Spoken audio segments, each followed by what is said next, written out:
At sa nakaraan nating kwento, sa isang mabilis at kalmadong pag-atake ni Jiang Kai, binato niya ang kanyang espesyal na armas patungo sa Ghost Banshee na wala pa rin pakialam sa kanyang mga paulit-ulit na pag-atake. Kinaumagahan, gulat na gulat at pawis ang mukha nang marinig nila Huyan at Ruan Yu mula sa kanilang kapitan ang paglitaw ng Ghost Banshee kagabi habang sila ay natutulog. Nalaman din nila na hindi lang ito nagpapakita, pumasok din ito sa abandonadong bahay na gawa sa kahoy. Ipinaliwanag ni Jiang Kai na wala na siyang oras pa upang sila ay gisingin, dahil sa bigla-biglaan na nangyayari. Napansin din niya na medyo kakaiba ang halimaw, matapos siya makita ng Ghost Banshee ay hindi man lang ito umatake, sa halip, tumakbo lang ito patungo sa bahay at patuloy na nakaupo sa harap ng salamin, sinusuklay ang kanyang buhok ng paulit-ulit. Napahawak siya sa kanyang baba, at napagtanto ni Huyan na baka daw ang halimaw ay may kaugnayan sa secret realm sa loob ng bahay. Kinumpirma ito ni Jiang Kai at para sa kanya na malaki ang posibilidad na may koneksyon nga ang Ghost Banshee, kahit paano niya pa iba-ibahin ang kanyang mga atake, hindi pa rin niya ito magawang mapatay. Hanggang sa umabot na lang ang madaling araw, kusa na lang itong nawala mag-isa. Ipinahayag naman ni Huyan na medyo kakaiba nga ang Ghost Banshee na ito. Ngunit, bigla silang nagulat at naalerto nang marinig ang malakas na pag-halakhak. Dumating ang isang lalaki at nagsalita, hindi niya inaasahan na mabilis nilang mahahanap ang halimaw. Nagpakilala ang lalaking nasa harap na si Ao Wu, siya ang kapitan ng Tenglong Squad na mula sa Azure Dragon Guild. Sila ang unang squad na naatasan sa paggalugad na may kaugnayan sa Secret Realm sa lokasyon na ito. Napakrus ng braso si Huyan at sa mat-array nitong tono, naiinis niyang sinabi sa kanila na matagal na pala nilang alam ang tungkol sa kakaibang Ghost Banshee, ngunit hindi kaagad sinabi sa kanila ng maaga, kaya inakala niyang ang grupo nila ay may masama na intensyon. Nang marinig ito ng isang lalaki, nagalit ito sa magaspang na tono ni Huyan at nagtanong kung ano ang basehan ng kanyang akusasyon. Subalit, itinaas ng kapitan ng Tenglong Squad ang isang kamay hudyat upang tumigil na ito. Pinatotohanan niya ang mga bentang ni Huyan, at umamin na meron nga silang lihim na motibo, ngunit gusto lang nilang personal na kumpirmahin ang lakas ng kanilang squad, at wala silang intensyon na manakit. Lumapit ang kapitan na si Ao Wu, hindi niya mapigilan mamangha kay Jiang Kai, iniunat niya ang isang kamay nito upang makipagkamay at hinimok si Kai upang makipagtulungan sa kanila. Gayunpaman, nagpasalamat siya sa pagbigay ng papuri ni Ao Wu, at matatag na tumanggi si Jiang Kai sa alok na makipagtulungan. Sinabi niya na hindi siya nakikipagtulungan sa mga taong hindi siya nagtitiwala. Nagsimula nang umalis si Jiang Kai at inanyayahan sila Huyan at Ruan Yu na umalis, at iniwan nila ang Tenglong Squad sa loob. Nang makaalis na sila Kai, inis na nagpahayag ang isang miyembro ni Ao na sobrang mayabang si Jiang Kai, at kung ano ang napakahusay tungkol sa kanya. Ayon naman sa isang lalaki, 2 buwan na silang naririto sa lugar ngunit kahit sila ay hindi pa rin ma-unlock ang Secret Realm, napakomento naman ang isa pa, na kahit ang mga ka-teammates ng ating bida ay tulog mantika kagabi at hindi man lang nila napansin kung kailan nagpakita ang Ghost Banshee. Sa halip na magalit, ngumiti lamang ang kapitan ng Tenglong Squad at patuloy siyang namangha sa lakas ng loob ni Jiang Kai, at dahil hindi nito binigyang halaga ang kanyang alok, gusto niyang makita kung makakagawa ba siya ng milagro. Kinalaunan, sa kailaliman ng gabi kung saan binibigyang liwanag ng buwan ang loob ng kagubatan, todo bantay ang koponan ni Jiang Kai sa paligid. Nagbigay ng mabilis na ulat si Huyan sa kanyang mga kasama, nang makita niya na lumitaw na ang Ghost Banshee sa lugar, at mabilis itong pumasok sa loob ng bahay. Dahil dito agad na kumilos sila Jiang Kai, at nagbigay ng utos sa dalawa na magpatuloy ayon sa kanilang napag-usapang plano. Samantala, nakatayo lamang sa itaas ng bangin ang Tenglong Squad, habang pinapanood nila ang mga kaganapang nangyayari. Hindi mapigilan magtanong ng isang miyembro sa kanilang kapitan kung wala ba talaga silang gagawin at manunood na lamang. Ngumisi lang si Ao Wu at nagsabi na hindi nila kailangan na magmadali. At dahil nagpumilit si Jiang Kai na lumaban mag-isa kaya bibigyan niya sila ng pagkakataon. At balik sa eksena, gamit-gamit ang hawak nitong kalasag susubukan ni Ruan Yu na banggain ang halimaw. Ngunit, Tumagos lang ang kanyang pag-atake sa katawan ng halimaw at bumangga sa kabilang pader. Nang makita ito, nag-alala si Huyan at tinanong si Ruan Yu kung ayos lang ba siya. Patuloy pa rin ang Ghost Banshee sa pagsusuklay ng buhok, habang humagikgik ng tawa sa koponan ni Jiang Kai. Habang kaladkad ang katawan ni Ruan Yu na nahihilo matapos ang malakas na pagbangga, sinabi ni Huyan na nagamit na niya ang teknik na Rain Praying spell sa halimaw, at tulad ni Ruan Yu ang kanilang pag-atake ay hindi epektibo. Dito malinaw na sa kanila na ang mga pag-atake ay ganap na walang silbi sa Ghost Banshee. Pinagmasdan ni Jiang Kai ang halimaw, at napabulalas na ito ay nakakalito talaga. Tinignan niya ang refleksyon ng Ghost Banshee sa salamin, at napaisip kung saan nga ba talaga ang eksaktong susi para sa Secret Realm. Ngunit sa parehong sandali, napansin ng ating bida ang pagkisap mata ng halimaw, at malabo niyang nakita ang isang sulat sa mata nito. Habang pinapainom ni Huyan si Ruan Yu ng isang potion panlaban sa kalasinggan, labis ang pagkabigla ni Jiang Kai nang mapansin yun mula sa halimaw. Nakuha naman ang atensyon ni Huyan sa kanilang kapitan, matapos mapansin niyang nakatayo lamang ito at walang ginagawa, dahil dito tinanong niya si Jiang Kai kung meron bang mali. Para patunayan ang kanyang hinala, ginamit ni Jiang Kai ang kanyang kasanayan na Ghost Eye Focus, at tinanong sila Huyan kung napansin ba nila na mayroong kakaiba sa refleksyon ng mata ng halimaw sa salamin. Habang muling pinagmamasdan ng maigi ang halimaw, sumagot si Huyan at Ruan Yu na wala silang nakita sa refleksyon ng halimaw. Lumingon si Huyan kay Jiang Kai, at sinabi na baka guni-guni niya lang ito. Ngunit napag-isip ng ating bida na hindi maaring magkamali ang kanyang kasanayan, at talagang may lumitaw sa mga mata ng halimaw. Naalala niya kanina ang refleksyon ng pulang mata ng Ghost Banshee, at nakita niya na may mabilis na lumitaw na sulat mula sa mata nito na, Fear. Ngunit nabigla si Jiang Kai, at napagtanto na baka hindi pa yun dito magtatapos. Muli niyang tinignan ang refleksyon ng Ghost Banshee sa salamin, at sa ilang saglit lang sa bawat pagkisap ng mata ng halimaw ay nagbabago ang nakasulat sa mga mata nito. Labis naman ang pagkagulat ni Huyan, at tinanong si Jiang Kai kung ano-ano ang mga ibinubulong niya. Nang pagsama-samahin niya ang nakitang mga salita sa mata ng halimaw, binigkas ni Jiang Kai ang salitang Nest of Terror. Nang marinig ito ng Ghost Banshee, mabilis na lumipat at nabali ang leeg nito at humarap sa kanila. Sinabi ng halimaw kay Jiang Kai na siya ay kwalipikadong makakapasok sa Nest of Terror.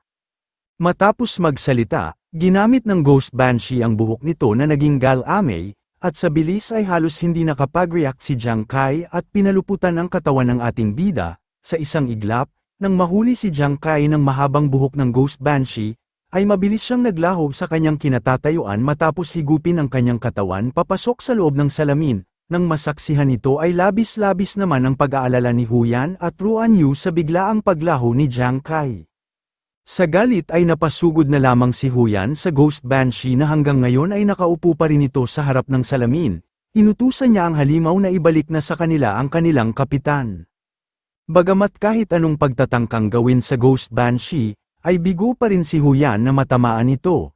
Habang sinusubukan niya pa rin ito patamaan ay bigla namang naglaho ang halimaw sa ere. Kaya naman bumangga siya sa vanity table at nakagawa ng malakas na ingay. Samantala sa labas, dinig na dinig ng Tenglong Squad ang malakas na kalabog at pagsigaw na nanggagaling mula sa loob ng bahay at nang mapansin nila ang mga ingay ay napagtanto nilang mayroon ng hindi magandang nangyayari sa loob. Kaya naman hindi na sila nag-aksaya pa ng oras at napagpasyahan agad nila na makialam na. Dali-dali naman binuksan ng isang lalaki ang pinto, at agad na sumigaw kung ano ang nangyayari sa kanila. Dito nakita nila na walang tigil at awa na pinagsusuntok ni Huyan at Ruan Yu ang vanity table kung saan naglaho ang halimaw. Dahil sa galit ay napamura na lang sila at pilit na tinatanong kung saang lugar dinala ang kanilang kapitan. Para maunawaan ang nangyari, agad na ipinag-utos ni Ao na pigilan ang koponan ni Jiang Kai sa kanilang kasalukuyang ginagawa. Agad naman na sumagot ang koponan ni Ao sa kanya at mabilis na sinunod ang utos. Nang mahawakan na nila si Huyan at Ruan Yu, ay agad nila pinigilan ito at inilayo sa vanity table. Sa kagustuhang makawala sa pagkakahawak ay nagpupumiglas si Huyan at inutusan ng lalaki na pakawalan siya. Sumagot naman sa kanya ang isang kasamahan na hindi nila pwedeng sirain ang salamin. Gayong baka ito lamang raw ang susi para ma-unlock ang secret realm na matagal na nilang ginagalugad, kaya naman hindi nila hahayaan na lang ito na basta-bastang masira. Lumapit naman ang kapitan na si Awu sa kagustuhan malaman ang nangyari, kaya tinanong niya kung saan nagpunta ang kanilang kapitan na si Jiang Kai at kung ano talaga ang eksaktong nangyari. Ngunit napagtanto ni Awu na mayroong kakaiba at nagtataka kung paano naglaho ang halimaw gayong wala pa namang bukang liwayway. Ipinunto ni Huyan ang salamin, at ipinaliwanag ang nangyari. Kitang-kita ng kanyang mga mata kung paano hinila at hinigop ng salamin ang kanilang kapitan. Nang marinig ito, ay hindi naman makapaniwala si Awu sa mga narinig at napaisip kung paano nga ba naglaho sa salamin si Jiang Kai at kung mayroon ba itong kaugnayan sa secret realm. Ngunit habang abala ang lahat, bigla namang yumanig ang buong bahay at nagsimulang magliwanag ang paligid ng vanity table, na ikinagulat nilang lahat. May lumitaw sa mahiwagang salamin, at isinasaad na isa pala itong personal secret realm na tinatawag na Nest of Terror, na kasalukuyang na-activate. Ipinapakita na kung makapasaman o hindi ang isang explorer sa loob ng secret realm, ay permanente itong mawawala pagkatapos ng mga pagsubok. Gulat na gulat at lumitaw ang isang butil ng pawis sa mukha ni Kapitan Awu. Hindi siya makapaniwala na ang matagal na nilang ginagalugad ay matutuklasan ni Jiang Kai ng ganoon lamang kadali. Kasunod nito ay lumitaw ang holographic na sistema, at dito ipinapakita ang combat progress ng isang explorer sa loob ng Nest of Terror. Sa kabilang banda sa loob ng Secret Realm, iminulat na ni Jiang Kai ang kanyang mga mata, at naalala niya na siya ay puwersahan na pinasok sa loob ng salamin. Hindi niya maunawaan ang nangyayari at kung paano siya ngayon ay nasa loob na ng isang madilim at nakakakilabot na lugar. Habang siya ay malalim na nag-iisip, bigla naman na lumitaw ang sistema upang batiin si Jiang Kai na siya lamang ang unang explorer ang nakapasok sa personal secret realm. Subalit ang secret realm na pinasok ng ating bida ay nasa antas pala ng S-rank difficulty level. Isinasaad na mayroon lamang siyang kalahating oras para patayin ang lahat ng halimaw na nasa loob ng Nest of Terror. Kapag napagtagumpayan niya ang mga pagsubok, ibibigay sa kanya ng Mirror of Revelation ang kanyang mga katanungan, at tulungan siya na makatakas sa lugar na ito. Ngunit kapag lumampas siya ng bawat 10 minuto na lampas sa oras ng pagkumpleto, mababawasan siya ng isang tanong na oportunidad hanggang sa maubos ito at wala nang matira. Gayunpaman kapag mapagtagumpayan ni Jiang Kai ang hamon na ito, ay makakatanggap siya ng gantimpala na S-rank weapon o kahit anong mataas na rank na armas na kanyang hihilingin. Bago magsimula, ay humiling ang sistema kay Jiang Kai ng isang kaaya-ayang hamon. Matapos basahin ito, naiwan na ganap na maraming katanungan si Jiang Kai sa kanyang isipan, hindi niya alam kung ano ang Mirror of Revelation na tinutukoy ng sistema, at kung anong klaseng mga nilalang ang kanyang haharapin. Ngunit sa kabila ng kanyang pagkalito, ay pinatibay ni Jiang Kai ang sarili at inilabas ang lahat ng kanyang armas para sa mga nilalang na kanyang haharapin. Pamwesto siya sa tindig ng pakikipaglaban, ngunit napagtanto ni Jiang Kai na nagsimula na ang hamon, at kung bakit nanatili pa rin na madilim ang lugar. Bigla naman lumitaw ang sistema sa harap ni Jiang Kai at pinaalalahanan siya nito na tatanggalin nila ang kakayahan sa paglabas ng ilaw ng kanyang sandata, pero pananatilihin pa rin daw ang pinsala ng epekto ng apoy. Dito napagtanto ni Jiang Kai na kailangan niyang makumpleto ang hamon nang hindi nakikita ang mga halimaw. Nagsimula na ang pagsubok, at agad na napansin ni Jiang Kai ang mga hindi mabilang na nagpupulang mata ng mga nilalang sa harapan niya. Pinatalas ni Jiang Kai ang kanyang pakiramdam, at dito nalaman niya na ang halimaw na kanyang haharapin ay nasa anyo ng insektong kahawig ng isang gagamba at malapit na ito sa kanya. Sa kanyang determinasyon na mapagtagumpayan ang pagsubok na ito, ipinagpaliban muna ni Jiang Kai ang mga katanungan sa kanyang isipan at buong itinuon ang isip na makaligtas sa unang alon ng halimaw, kaya agad niyang pinakawalan ang 3 nagniningas na armas sa paligid.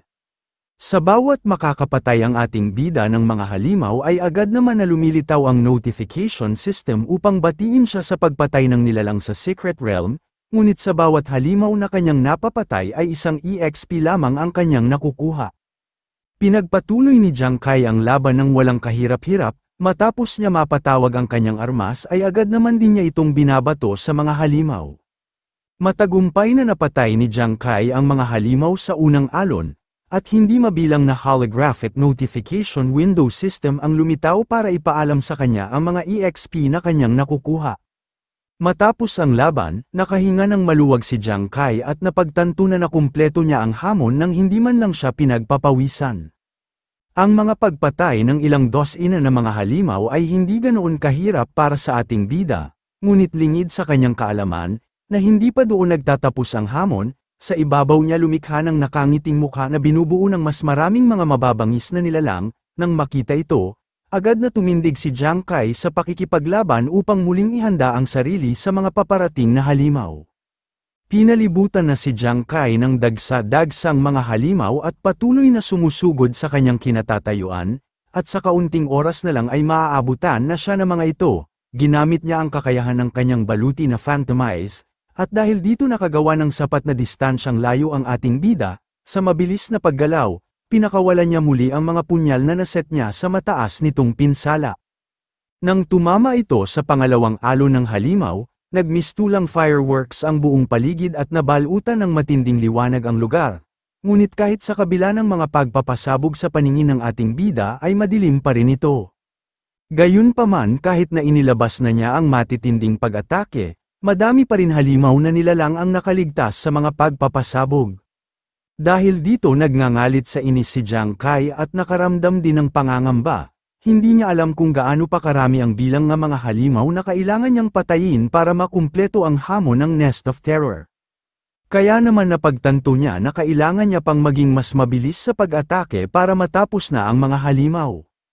Samantala sa parehong oras sa labas ng Secret Realm, makikita sa salamin na nasa 77 bilang pa lang ng halimaw sa 1,000,000 ang napapatay ni Jiang Kai, at 44 na segundo na ang nakalilipas mula nang magsimula ang hamon sa loob ng Secret Realm. Samantala, batid ni Kapitan Aowu ang hirap ng sitwasyon ni Jiang Kai sa loob ng Secret Realm, habang pinagmamasdan ang salamin hindi siya makapaniwala na nagawa ng ating bida na makapatay ng 77 halimaw sa loob lamang ng 44 na segundo. Hindi rin napigil ang mamangha ng tauhan ni Ao sa lakas ni Jiang Kai, at sa pagkakaalam niya na hindi ganoon kahihina ang mga halimaw sa loob ng Secret Realm upang makapatay siya ng ganoon kadaming bilang ng mga halimaw. Ngunit sa kabilang banda, lubos naman nababahala ang ibang mga tauhan niya na kahit makapatay man ng ganoon kadami ang ating bida, ay imposible pa rin daw sa kanya na mapatay ang lahat ng ito na umaabot pa sa 1,000,000 halimaw. Natatakot na ipinahayag naman din ng kasama niya na hindi na nakakapagtaka kung bakit daw itong tinawag na Nest of Terror, dahil hindi ito lugar para sa mga tao. Samantala, nanlaki ang mga mata ni Huyan at labis-labis pa ang kanyang pag-aalala kay Jiang Kai nang malaman niya na kailangan niyang harapin ng mag-isa ang 1,000,000 halimaw sa loob. Naalala niya ang nakaraan, kung saan sumali sila sa digmaan laban sa King-level Fishman Lord. Alam niya na may daan-daang libong explorer na nagtutulungan para labanan ang milyon na mga fishman na halimaw, ngunit ngayon, ang kanilang kapitan lamang ang mag-isang hinaharap ito, kaya naman napaisip siya kung paano kaya makakapatay ng gayong napakaraming halimaw ang kanilang kapitan. Pinilit ni Huyan na makapasok sa loob ng Secret Realm para tulungan at iligtas ang kanilang kapitan, subalit bago pa man siya makalapit sa mahiwagang salamin ay dali-dali naman siyang pinigilan ng isang lalaki.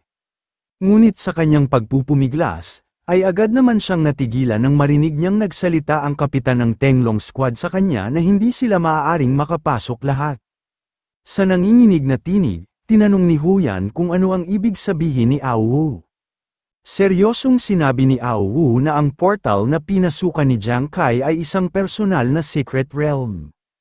Ipinaliwanag niya na hindi tulad sa normal na Secret Realm kung saan pwede pumasok ang isang koponan. Ang personal Secret Realm naman ay tanging iisang explorer lamang ang pinahihintulutan na makapasok sa loob. Idinagdag pa niya na ang personal Secret Realm ay may mga gantimpala na kadalasang mas mayaman pa kaysa sa karaniwang Secret Realm. Ngunit ang isang explorer na nakapasok sa loob ay hindi lamang kailangan harapin ang hindi kilalang mga hamon ng mag-isa, ngunit ang kahirapan sa hamon na yun ay mas mataas din at imposibleng mapagtagumpayan ito. Matapos ipaliwanag ito kay Huyan, yumuko si Ao Wu nang may panghihinayang, at sa palagay niya na hindi makakatagal si Jiang Kai sa loob ng personal secret realm. Samantala, matapos marinig ito mula sa kapitan ng Tenglong Squad, lumitaw na lamang ang mga luha sa mata ni Huyan, tila unti-unting nawawala ng pag-asa na matulungan pa ang kanilang kapitan Kai.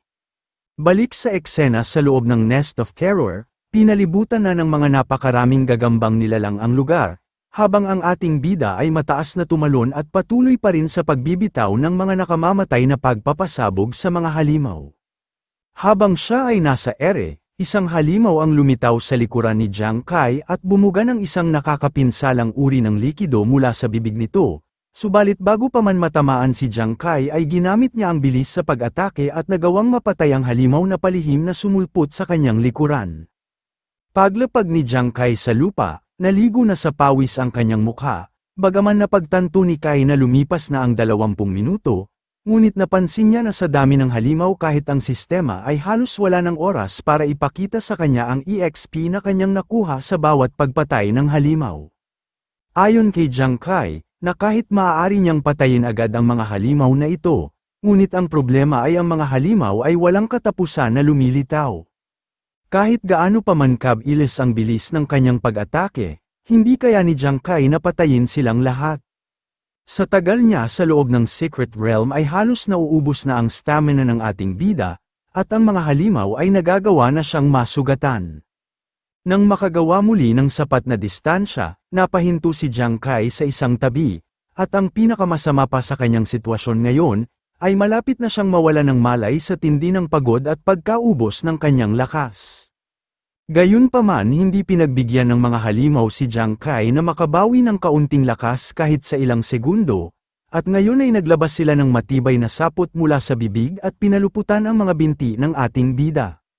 Dahil dito nagawa nilang mapabagsak sa lupa si Jiang Kai, at hindi nagtagal hindi na magawang makagalaw pa ng ating bida at napako na ang kanyang katawan sa lupa. Sa dami ng halimaw ay bumulwak ang dugo sa iba't ibang parte ng katawan ni Jiang Kai. Habang nangyayari ito, ay napapasigaw na lang ang ating bida sa tindi ng pinsala at hindi maipaliwanag na sakit sa kanyang katawan.